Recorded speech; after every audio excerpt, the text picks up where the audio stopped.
కొండా సురేఖ చేసిన వ్యాఖ్యలకు గాను నటుడు బ్రహ్మాజీ మాత్రం కౌంటర్ విసరడం జరిగింది. సో తను ఏ విధంగా కౌంటర్ విసిరాడో దానికి ఒక నెటిజన్ మాత్రం పచ్చి బూతులు తిడుతూ బ్రహ్మాజీ మీద దాడికి దిగాడు. సో ఒక విధంగా చూసుకుంటే కొండా సురేఖ ఏ విధంగా చెప్పింది అంటే మొన్న చెప్పిన వ్యాఖ్యలకు గాను అవి కాకుండా మళ్ళీ సమంత నాగ చైతన్య మీద ఇంకొకసారి మళ్ళీ కూడా రియాక్ట్ అయింది. ఏ విధంగా అంటే వాళ్ళు ఇప్పటి వరకు కూడా విడిపోయారని అందరికీ తెలుసు, కానీ ఏ కారణం చేత విడిపోయారో ఎవరికైనా చెప్పారా? సో నాకు సినీ వర్గాల నుంచి కొంతమంది సమాచారం ఇచ్చారు కాబట్టి దానికి అనుగుణంగా నేను మాట్లాడతాను, ఇదే విధంగా నిజాలు మాట్లాడుతూనే ఉంటాను అనే విధంగా మాత్రం కొండా సురేఖ ఇంకొకసారి రియాక్ట్ అయింది. సో ఆ మాటలకు గాను బ్రహ్మాజీ ఇంకొకసారి రియాక్ట్ అవుతూ అంటే నీకు చెప్పే విడిపోవాలా, కారణాలు నీకు ఖచ్చితంగా చెప్పాలా అనే విధంగా తను మాత్రం కౌంటర్ విసరడం జరిగింది. సో వాటికి ఒక నెటిజన్ ఏ విధంగా అంటే పచ్చి బూతులు తిడుతూ ఇక్కడ ఈ విధంగా అయితే కామెంట్ ఇచ్చాడు. సో ఆ పచ్చి బూతులు తిట్టిన కామెంట్ కూడా బ్రహ్మాజీ స్పోర్టివ్గా తీసుకొని నవ్వుతూనే సరదాగా రిప్లై ఇవ్వడం జరిగింది. సో ఇక్కడ చూసుకోవచ్చు,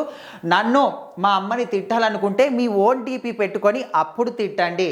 ప్రభాస్ లాంటి ఒక దేవుడు అన్నయ్య ఫోటో పెట్టి నన్ను తిడితే వాళ్ళ ఫ్యాన్స్ ఫీల్ అవుతారు, సరే మీ అమ్మగారిని అడిగినాను చెప్పు అనే విధంగా తను మాత్రం రిప్లై ఇవ్వడం జరిగింది. సో ఒక విధంగా చూసుకుంటే చాలామంది కూడా ఒక సినిమాకి చెందిన వాళ్ళు కావచ్చు, సెలబ్రిటీలు కావచ్చు, చాలామంది కూడా ఫేమస్ అయిన వాళ్ళు ఏదైనా ఒక దానికి రియాక్ట్ అయ్యారంటే దానికి ముందుగా నెగిటివ్గా రియాక్ట్ అవ్వడం కావచ్చు, లేకపోతే నెగిటివ్గా కామెంట్ చేయడానికి చాలామంది నెటిజన్లు అంటే ఈ రోజుల్లో చూసుకుంటే ఫేక్ ప్రొఫైల్లో ఫేక్ అకౌంట్లు సృష్టించుకొని దాని నుంచి గలీజ్గా మాట్లాడడం ఇలాంటివన్నీ కూడా సోషల్ మీడియాలో సర్వసాధారణం అయిపోయింది. సో ఒక విధంగా చూసుకుంటే కొండా సురేఖ చేసిన వ్యాఖ్యలకు గాను మన 2 రోజుల క్రితం అయితే ఏవైతే వ్యాఖ్యలు చేసిందో సమంత నాగ చైతన్య గురించి కావచ్చు, రకుల్ప్రీత్ సింగ్ గురించి కావచ్చు, దీనికి సంబంధించి టాలీవుడ్ మొత్తం కూడా అగ్ర కథానాయకులు, హీరోయిన్లు, హీరోలు అందరూ కూడా స్పందిస్తూ తన మీద తీవ్రంగా ఫైర్ అయ్యారు. సో ఖచ్చితంగా మాటలు వెనక్కి తీసుకోవాలనే విధంగా కూడా వాళ్ళు మాట్లాడినప్పుడు మీడియా ముందుకు మళ్ళీ వచ్చి కొండా సురేఖ కూడా నేను ఆవేశంలో ఈ విధంగా అయితే మాట్లాడాను, సో తప్పైంది క్షమించండి అనే విధంగా కూడా చెప్పి అదే విధంగా కేటీఆర్ మాత్రం అసలు వదిలిపెట్టనే విధంగా కూడా మీడియా ముఖంగానే చెప్పింది. సో మరి ఏదేమైనప్పటికీ